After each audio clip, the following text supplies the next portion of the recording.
Yep. I-plug mo.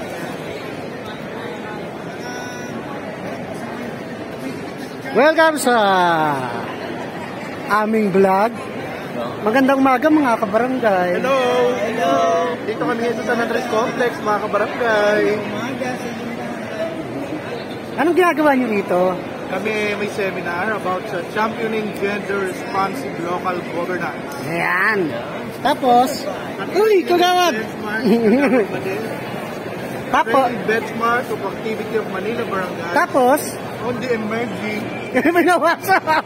Kailangan may kopya. Tapos, pupunta tayo ng Boracay Aklan. Uy, Boracay. Nakasama natin ito sila mag-seminar.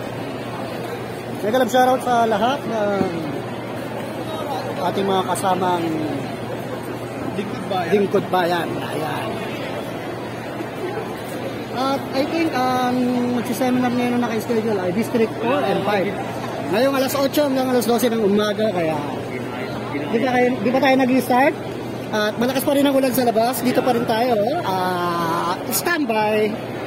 Katatapos lang natin kumain. Meron pang ano dito, pagkain ni Dong. Agawad Dong.